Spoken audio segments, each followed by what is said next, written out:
Hello, everyone. Thanks for taking a look at my introduction. My name is Jeff Coy, and well, let's begin. Let's jump right into this. This is a copy of Introduction Magazine. It's a magazine that I created. My name is Jeff Coy, and who is Jeff Coy? Well, first off, I go to Ashford University, which is all of you do too, so that's no surprise. We are in EDU694, and our professor is Dr. Newton Miller. Let's learn a little bit about me. This magazine will take an in-depth look at Jeff Coy, as well as my education, my goals, and get to know a little bit more about me. Get to know my lifestyles, get to know my reflections on how I'm completing this degree program supports my current work, and looking at the CLOs of this course and what the relevance are. Please enjoy.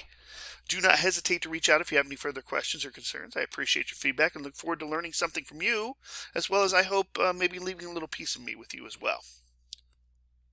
So let's go ahead and get started. Greetings. Meet my family. It's an absolute pleasure to be in this class with you. Please allow me to share a little bit about my life with you.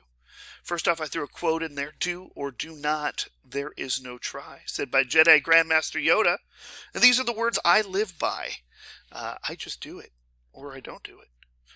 I'm a medically retired United States Marine from San Diego, California. I currently live in Riverside, California, in a small town called Murrieta, about 60 minutes outside of San Diego. I'm a single father of two beautiful children. So let's take a look at my babies, the loves of my life. So first off, I got Stephanie, my princess. She's in the pictures here. You can see her. She's 12 years old. She currently goes to La Mesa Arts Academy, which is a art school. She loves to dance, and she recently just got accepted into a signature vocal program due to her singing. So I'm very, very proud of her. She was supposed to sing at the San Diego Padres game, sing the national anthem this year, but unfortunately that doesn't look like it's going to happen. So, but kudos to her for getting in the class anyway. She wants to be a chef when she grows up. And then I got Connor. He's 5 years old. He's going to be going to kindergarten next year. He's my main man and my co-pilot. He loves Legos and Star Wars, just like his dad. A little bit about me here. If you look on the picture on the right-hand side of the screen here, it's a picture of me as a Marine, along with my buddy, my good friend, Sean Frost. And in the middle there, that's Sergeant Major Overstreet. And at the time, he was the Sergeant Major of the Marine Corps, the highest ranking enlisted man in the Marine Corps. That was about 1995. I joined the Marine Corps in 1994. I joined with one of my friends on the buddy program, and we were supposed to go to boot camp together, but he backed out at the last minute, so I ended up going by myself. Now, his dad was a Marine. My dad's best friend was a Marine, so it just sounded like a good idea anyway. So I went anyway, and it was the best decision I ever made in my life. Being in the Marines taught me everything I need to know about being a man, about being a person. I made the best friends of my life. I got to see what a lot of things that a lot of people don't get to see, and I got to do a lot of things that a lot of people don't get to do. I got to learn about my passion for teaching and educating others, and I'm very grateful for everything the Marine Corps gave to me. So what are my passions? Well, I'm a diehard Notre Dame fan. Go Irish! As you can see in this picture here, this is when the Notre Dame came to play Navy at San Diego a couple years ago.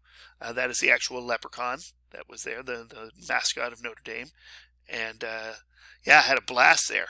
I'm also a diehard Charger fan. Yes, I know they moved to LA, and yes, I know a lot of people hate on the Chargers, but I was a season ticket holder for the longest time, and it's kind of hard to let go of all the memories that I have with my San Diego Chargers. So even though they play in Los Angeles, I am still a diehard Charger fan. You can find me as a member of Diehard Bolt Club and Bolt Pride. In case you can't tell before, I'm a major Star Wars buff.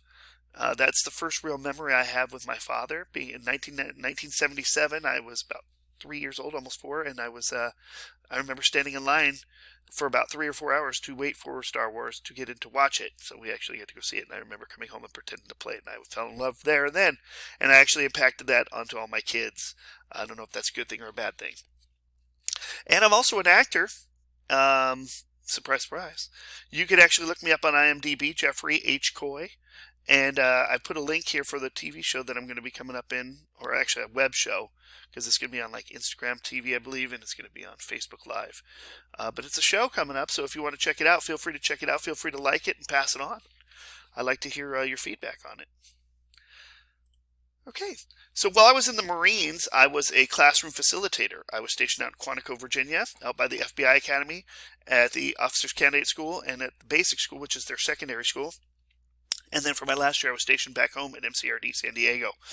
I ran 4 classrooms while I was out here, and I loved it. I developed countless Marines. I developed countless officers, and I love knowing that I made an impact on Marines' lives.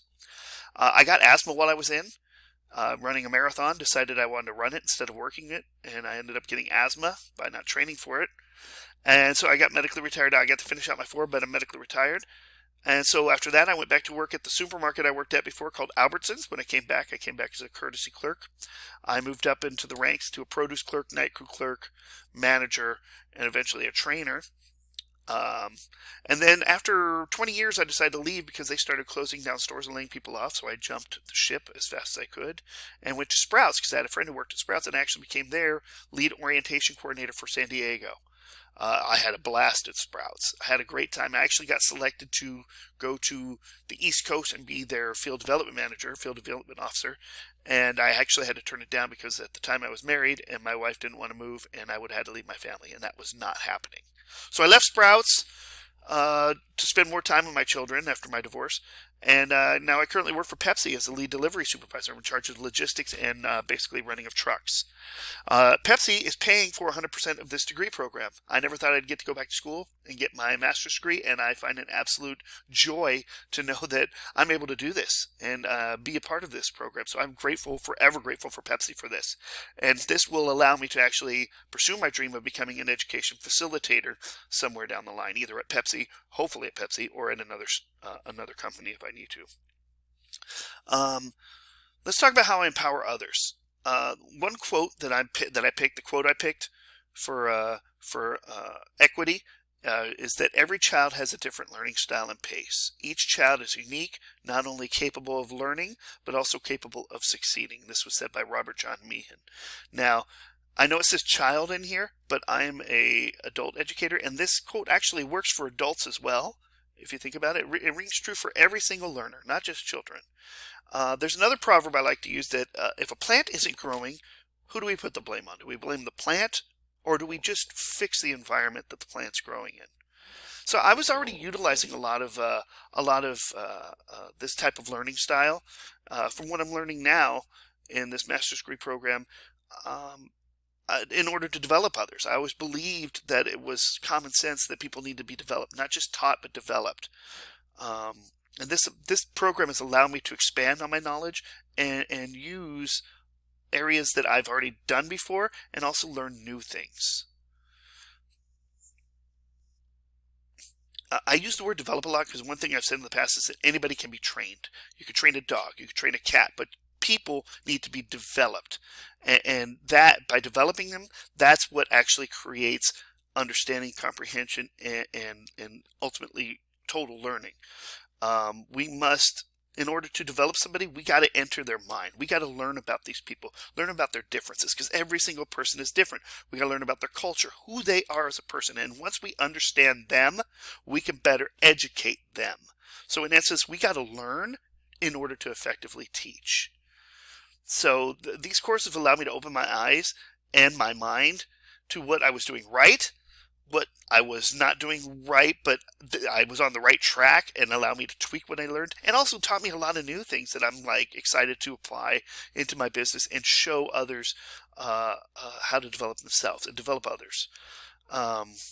And so I allow people, one of the things I'm doing now is allowing people to develop themselves. I'm coaching them. I'm more of a coach. I stand back, I give them advice, we look at things together, we brainstorm together, and I actually allow them to come up with their own answers to succeed.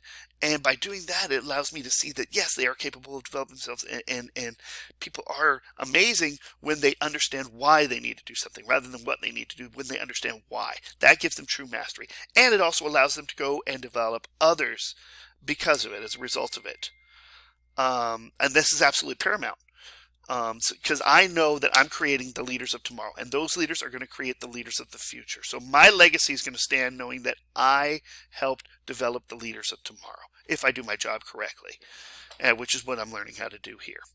So let's talk about methodology research. Why do we need to research methodology? So basically, information today comes at instantaneous speed. We get information on one topic, we get a million different subtopics and advice and facts, and it's up to us to decide what we want to teach and what we don't want to teach, what our people should be learning and what they shouldn't be learning. We need to do our research, and by researching these facts and everything, because right now I could type in any topic and get 100 different views on it, and we need to understand what's right, and we need to weed out what's opinion and what's fact, and we can only do that by researching our topics, doing multiple checks, checking validity, and evaluating that validity, and that way we don't harm our students. We actually can help our students. So let's talk about the course learning objectives. Upon successful completion of this course, we'll be able to examine the ethical obligations related to actions research, evaluate research articles for scholarship relevancy and ethical neutrality, analyze the potential impact of action research on its intended population, research the potential outcome of a proposed change in education, and investigate a proposed action research designed for quality, intent, method, and hypothetical application. So the question asked here is, how can these outcomes be added to an elevator speech or a cover letter? So an elevator speech basically is how much we can explain about ourselves in a short period of time. It's a brief introduction of ourselves to someone that we potentially want to work with or be employed by. It's how much we could talk to somebody in the length of an elevator ride, about 30 seconds. So how do we get enough information out there about ourselves to show somebody, to hook them, to get them interested in us? We got to do our research. And by doing this research and by researching facts and coming up with things that'll showcase us, we want to showcase us as the right choice for them. And in order to do that through a cover letter or through an elevator speech, we need to do our research. And by doing proper research and getting the proper facts and the proper things that allows us to showcase what we know and how we can help this company be better through what we know, that's why these course learning objectives are important, how we can use these. So you hook that person, you get that person interested, and they'll remember you. If you come in and make that impact, they will remember who you are and what you were about, and that will lead potentially, hopefully, to either an interview, a formal interview, or a job right there. So that's the importance of research, because we don't want to go in just looking like we're fishing for things. We want to be specific, say, here's what we can do for you, here's how I can help you. So that's how the course learning objectives are going to help us here, by doing research. So that's a little bit about me. I hope you enjoyed. If you have any questions, please feel free to email me, question me, jump on the things, and I look forward to everybody giving me a little bit of advice. Let me hear what you got to say. So thanks again, and have a great day.